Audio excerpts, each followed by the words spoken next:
நெல்லை, தென்காசி, தூத்துக்குடி, கன்னியாகுமரி உள்ளிட்ட மாவட்டங்களில் பரவலாக மழை.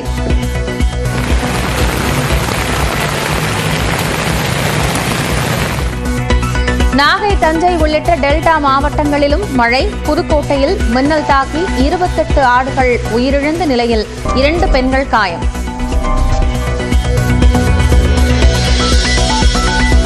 கன்னியாகுமரி, திருநெல்வேலி, தூத்துக்குடி உள்ளிட்ட 6 மாவட்டங்களில் இன்று கனமழைக்கு வாய்ப்பு. தென்காசி, ராமநாதபுரம், விருதுநகர் மாவட்டங்களிலும் கனமழை பெய்யும் என வானிலை மையம் கணிப்பு. வர்த்தக பயன்பாட்டு கேஸ் சிலிண்டர் விலை ₹5.50 உயர்ந்து ₹1965 விற்பனை. வீட்டு உபயோக கேஸ் சிலிண்டரின் விலையில் எந்த மாற்றமும் இன்றி ₹818.50 நீடிக்கிறது. மத்திய அரசு எவ்வளவு மிரட்டினாலும் ஹிந்தியை ஏற்க மாட்டோம். சென்னையில் நடைபெற்ற தனது பிறந்தநாள் விழா பொதுக்கூட்டத்தில் முதலமைச்சர் மு க ஸ்டாலின் திட்டவட்டம். என்ன மிரட்டினாலும் உங்களால இந்தி மொழிய திணிக்க முடியாது. மிரட்டினா அஞ்சு நடுங்கி கூழக்கு மொழி போடுறதுக்கு அதிமுக நினைச்சீங்களா? இது திமுக. மிரட்டினா அடங்கி போறவங்க இல்ல, அடக்க நினைக்கிறவங்கள அடங்கி போக வைக்கிறவங்க நாங்க. திமுக கூட்டணியில் விரிசல் விழுமா என எதிர்பார்ப்பவர்கள் ஆசையில்தான் மண் விழுமே தவிர கூட்டணியில் விரிசல் விழாது. முதலமைச்சர் மு க ஸ்டாலின் உறுதி. இதுல விரிசல் வருமானு சில எதிர்பார்த்துக்கிட்டு இருக்கலாம். அவங்களுக்கு நான் சொல்லிக்கொள்ள விரும்புவது, உங்களுடைய ஆசையில தான் மண் விழுமே தவிர எங்கள் கூட்டணியில் விரிசல் விழாது. நடிகை விஜயலட்சுமியின் புகாரில் வளசரவாக்கம் காவல் நிலையத்தில் விசாரணைக்கு ஆஜரான சீமான்.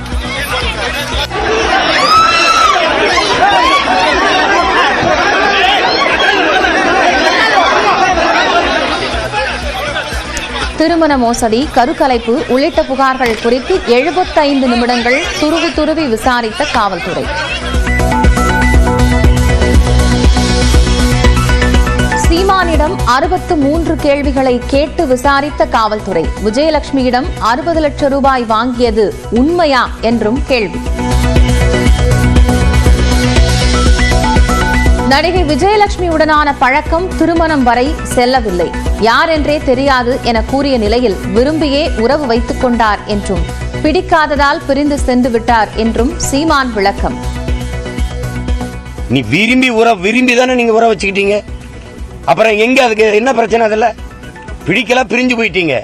என்ன சொல்றது, ஒப்பந்தமோ அப்படி ஒரு இதோ இல்ல. ஆங்கிலத்தில் கமிட்மெண்ட் சொல்லுவாங்க, அப்படி ஒன்னே இல்ல. அது சரியே வரல. அதோட அது திருமணம்ங்கிற அந்த இடத்துக்கே வரல. மொத்தமாவே ஒரு ஆண்டுக்குள்ள ஒரு 6-7 மாசம் தான் பேசியிருப்போம், வச்சிருப்போம்.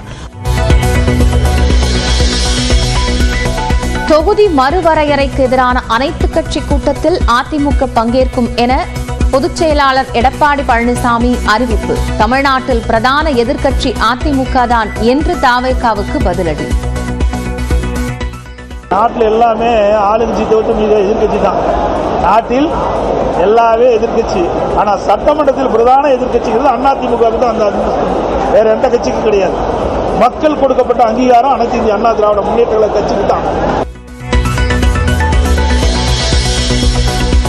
தொகுதி மறுவரையறைக்கு எதிரான அனைத்து கட்சி கூட்டத்தில் அதிமுக பங்கேற்பது மகிழ்ச்சி அளிக்கிறது. பாஜகவும் வேறுபாடுகளை கடந்து ஓரணியில் நிற்க வேண்டும் என முதல்வர் மு க ஸ்டாலின் அழைப்பு. மார்ச் 5ஆம் தேதி அனைத்து கட்சி கூட்டத்திற்கு நான் அழைப்பு விடுத்திருக்கிறேன். அதுல கட்சி பாகுபாடு இல்லாம எல்லாரும் கலந்துக்கணும். பிரதான எதிர்க்கட்சி அதிமுக கலந்து கொள்ளும் என்ற செய்தி வந்திருக்கு, மகிழ்ச்சி. அது மட்டுமல்ல, தமிழ்நாட்டில் இருக்கிற பாஜகவினருக்கு சேர்த்து நான் சொல்லிக்கொள்ள விரும்புவது, இந்த விவகாரத்தில் தமிழ்நாட்டுக்கு துணையா நில்லுங்க. தயவு செஞ்சு உண்ட வீட்டுக்கு ரெண்டகம் பண்ணாதீங்க.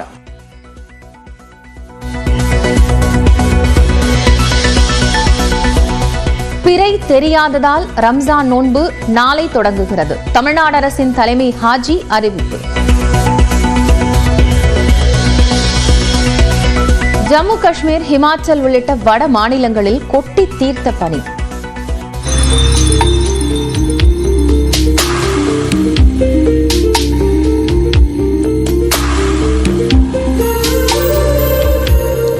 உத்தராகண்டில் உடைந்த பனிக்கட்டிகளுக்குள் சிக்கிக்கொண்ட 24 பேரை மீட்கும் பணிகள் தீவிரம்.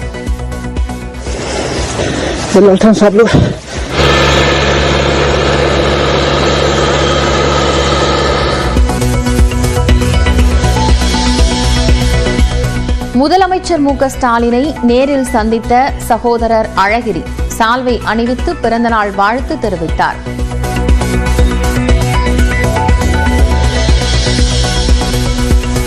சீர்காழி பாலியல் தொல்லை வழக்கில் பாதிக்கப்பட்ட 3.5 வயது குழந்தை மீதும் தவறு இருப்பதாக சர்ச்சையாக பேசிய மயிலாடுதுறை ஆட்சியர் மகாபாரதி மாற்றம். புதிய ஆட்சியராக ஈரோடு மாநகராட்சி ஆணையராக இருந்த ஸ்ரீகாந்த் நியமனம்.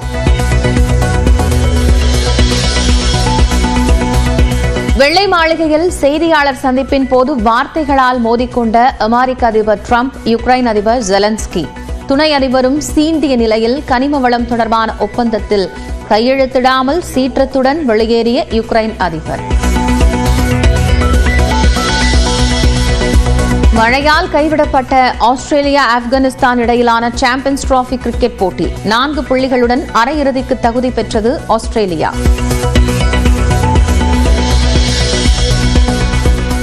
20 ஆண்டுகளாக கோலோச்சிய ஸ்கைப் செயலிக்கு மே 5ஆம் தேதியுடன் விடை கொடுக்கிறது மைக்ரோசாப்ட். டீம் செயலியை முன்னிலைப்படுத்தப் போவதாகவும் அறிவிப்பு. நடிகை அளித்த பாலியல் புகாரை தொடர்ந்து நாம் தமிழர் கட்சியின் தலைமை ஒருங்கிணைப்பாளர் சீமானிடம் காவலர்கள் 1.25 மணி நேரம் விசாரணை நடத்தினர். விசாரணைக்கு ஆஜரான போது நடந்தது என்ன என்பதை இந்த தொகுப்பில் பார்க்கலாம். தம்மை பாலியல் வன்கொடுமை செய்து பலமுறை கருக்கலைப்பு செய்ததாக நடிகை விஜயலட்சுமி அளித்த புகார் தொடர்பான வழக்கு சென்னை உயர்நீதிமன்றத்தில் விசாரணைக்கு வந்த நிலையில் வழக்கு விசாரணையை விரைந்து முடிக்க நீதிமன்றம் ஆணையிட்டது. இதையடுத்து வழக்கு விசாரணைக்கு ஆஜராக சீமானின் வீட்டில் வளசரவாக்கம் காவல் நிலையத்தினர் அண்மையில் சம்மன் ஒட்டப்பட்டது. அந்த சம்மன் கிழிக்கப்பட்டது சர்ச்சையானது.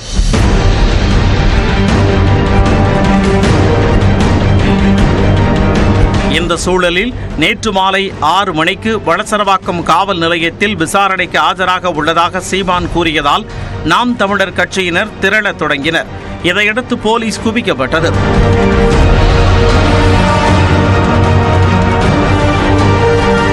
இதையடுத்து சேலத்தில் இருந்து விமானம் மூலம் சென்னைக்கு வந்த சீமான் அங்கிருந்து கார் மூலம் வடபழனியில் உள்ள ஹோட்டலில் வழக்கறிஞர்களுடன் ஆலோசனை நடத்தினார்.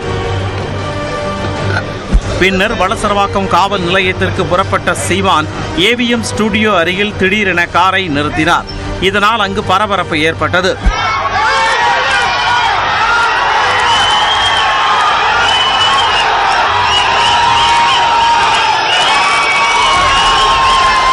சுமார் 1 மணி நேரம் கழித்து வளசரவாக்கம் காவல் நிலையத்திற்கு சீமான் புறப்பட்டார். கார் காவல் நிலையத்தை நெருங்கியது. நாம் தமிழர் கட்சியினர் காரை சூழ்ந்து கொண்டனர்.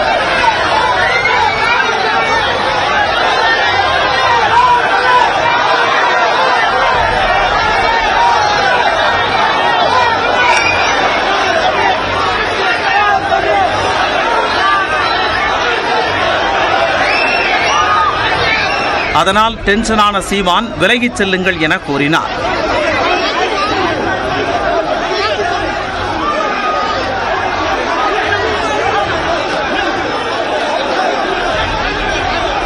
இரவு 10 மணி அளவில் வளசரவாக்கம் காவல் நிலையத்திற்கு சீமான் வந்தடைந்தார். அப்போது வீரப்பன் மகளும் நாம் தமிழர் கட்சி நிர்வாகியுமான வித்யாராணி தன்னையும் காவல் நிலையத்திற்குள் அனுமதிக்க வேண்டும் என்று வாக்குவாதம் செய்தார். காவலர்கள் தடுத்து நிறுத்திய நிலையில் அவர் கண்ணீர் சிந்தினார். உங்களுக்கெல்லாம் தெரியாதா? உங்க மனசாட்சிக்கெல்லாம் தெரியாது? ஒரு மனுஷன் வந்துட்டு ஒரு பொண்ணோட விஷயத்தை வச்சு எப்படி அரசியல் அடக்குறாங்கன்னு உங்க மனசாட்சிக்கெல்லாம் தெரியாது? என்ன மக்கள் மத்தியில மானத்தை சொல்லி பேரை கெடுக்கணும். என்ன 20 வருஷமா இதே போராட்டமா? ஒரு கட்சியை ஒழிக்கிறதுக்கு எத்தனை பேரோட ரத்தத்துல வருஷத்தோட போராட்டம் இந்த கட்சி. எத்தனை பேரோட சாவு, எத்தனை பேரோட உயிரிழப்பு, எத்தனை பேரோட கண்ணீர், எத்தனை பேரோட தியாகம் இந்த கட்சி. இரவு 10 மணிக்கு தொடங்கிய விசாரணை இரவு 11:15 மணிக்கு நிறைவுற்றது. உதவி ஆணையர், காவல் ஆய்வாளர் உள்ளிட்டோர் சீமானிடம் நடிகை விஜயலட்சுமியின் புகார் தொடர்பாக 50க்கும் மேற்பட்ட கேள்விகளை கேட்டதாக தெரிகிறது. விசாரணைக்கு பிறகு செய்தியாளர்களை சந்தித்த சீமான் பழைய கேள்விகளையே காவலர்கள் தம்மிடம் கேட்டதாகவும் தேவைப்பட்டால் விசாரணைக்கு ஒத்துழைப்பு அளிக்க காவலர்கள் கேட்டுக்கொண்டதாகவும் கூறினார். தம் வீட்டில் ஒட்டப்பட்ட சம்மன் படித்து முடித்ததும் கிழித்ததாக கூறினார். அழைப்பான யாரும் கிழிக்க கூடாதுன்னு இருக்குதா? இப்ப எனக்கு நீங்க கொடுத்தீங்க, கையெழுத்து போட்டு வாங்கினேன், அதை கிழிச்சு போட்டேன், என்ன பண்ணுவீங்க? கைது பண்ணி உள்ள போடுவீங்களா? செய்தியாளர்களின் கேள்விகளுக்கு பதிலளித்த சீமான் தம்மை அசிங்கப்படுத்த வேண்டும் என்ற நோக்கத்தில் இந்த வழக்கு நடைபெற்று வருவதாகவும் நடிகை விஜயலட்சுமியுடன் 6 மாதங்கள் மட்டுமே பழக்கம் இருந்தது என்றார். அப்படி ஒரு என்ன சொல்றது, ஒப்பந்தமோ அப்படி ஒரு இதோ இல்ல. ஆங்கிலத்தில் கமிட்மெண்ட் சொல்லுவாங்க, அப்படி ஒன்னே இல்ல. அது சரியா வரல. அதோட அது திருமணம்ங்கிற அந்த இடத்துக்கே வரல. மொத்தமாவே ஒரு ஆண்டுக்குள்ள ஒரு 6-7 மாசம் தான் பேசி வச்சிருப்போம். அது விரும்பியே தம்மிடம் விஜயலட்சுமி உறவு வைத்துக் கொண்டதாக சீமான் ஆபாசமாக பேசினார். நீ விரும்பி தானே நீங்க உறவு வச்சுக்கிட்டீங்க. அப்புறம் எங்க அதுக்கு என்ன பிரச்சனை? அதுல பிடிக்கல, பிரிஞ்சு போயிட்டீங்க. 15 வருஷம் ஆயிருச்சு. எனக்கு கல்யாணம் ஆகி 14 வருஷம் ஆயிருச்சு. இதை யாரும் கேள்வி வைக்க மாட்டீங்க. இது காதல்னு ஒண்ணு இருந்தா, காதலிச்ச ஒரு பெண் உலகத்துல யாராவது காதல்னு ஒண்ணு இருந்தா இப்படி முச்சந்தில நின்னு இப்படி கத்திட்டு யாராவது இருப்பாங்களா? இது காதலா கன்றாவியா? தனது குழந்தைகளுக்கு விவரம் தெரிய ஆரம்பித்து விட்டதாகவும் 15 ஆண்டுகளாக தம்மை அசிங்கப்படுத்தி வருவதாகவும் ஆதங்கப்பட்டார். அப்ப 15 வருஷமா என்னை பழி போட்டு அவமானப்படுத்துறீங்க. கோதரி திங்கிரியல எல்லாரும் என்னை என் குடும்பத்தை, என் பிள்ளைகளை, என் மயன் பெரியவனுக்கெல்லாம் நல்லா விவரம் தெரிஞ்சிருச்சு. இதெல்லாம் அவன் பார்த்தானா, அவன் நண்பர்கள் பார்த்தா என்ன ஆவாங்க? அதுல உங்களுக்கு முகம் சொல்லிக்க மாட்டேங்குது. கேவலப்படுற, அவமானப்படுறவன் சீமான், அவன் குடும்பம், அவன் பிள்ளைகள்னா என்னை சுத்தி நிக்கிறேன். இந்த என் மகன் நிக்கிறா, இவன் என்ன நினைப்பா என்னைய? அதெல்லாம் உங்களுக்கு அவமானமா இல்லையே? தன் மீதான பாலியல் வழக்கு நிரூபிக்கப்பட்டுள்ளதா என்றும் சீமான் ஆதங்கத்தை வெளிப்படுத்தினார். பாலியல் குற்ற வழக்கு, என்ன குற்ற வழக்கு? என்ன பாலியல் குற்றம் நிரூபிக்கப்பட்டிருக்கா? விரும்பி வந்து உற வச்சுக்கிட்டு போனவ அவ. சேட்டை பண்ணிட்டு அலையக்கூடாது. முகம் சொல்லிச்சா சுழிச்சுக்கிட்டு எனக்கு என்ன? எவன் சொல்றான்? காலங்காலம் அதை பேச்சிருக்கிறவன். தாவேகா தலைவர் விஜய் குறித்த கேள்விக்கு பதிலளித்த சீமான் முதல்வர் மு.க. ஸ்டாலினுக்கு பிறந்த நாள் வாழ்த்தும் தெரிவித்தார். கொள்கையா கருத்தா முரண்பாடு எனக்கு என் தம்பிக்கு இருக்குதே ஒழிய அன்பு பாசத்துல ஒரு துளியும் ஒரு குறைவில்லை. அவர் எப்பவுமே என் அன்பிற்குரிய தம்பி. அரசியலா அவர் வேற தளத்துக்கு நின்றுட்டாரு, நான் வேற தளத்துல நிக்கிறேன். நான் பெரியாரை ஏற்கல, அவர் பெரியாரை கொள்கை தலைவராக ஏற்கிறார். அதுல 2 பேருக்கும் வேறுபாடு இருக்குது. மாண்புமிக்க தமிழக முதல்வர் அப்பா ஸ்டாலின் அவர்களுக்கு என்னுடைய அன்பு நிறைந்த இனிய பிறந்தநாள் நல்வாழ்த்துக்களை தெரிவிப்பதில் மகிழ்கிறேன். தம் மீதான பாலியல் புகாரில் நடிகை விஜயலட்சுமி மாற்றி தகவல்களை வெளியிட்டதாகவும் சீமான் குற்றஞ்சாட்டினார்.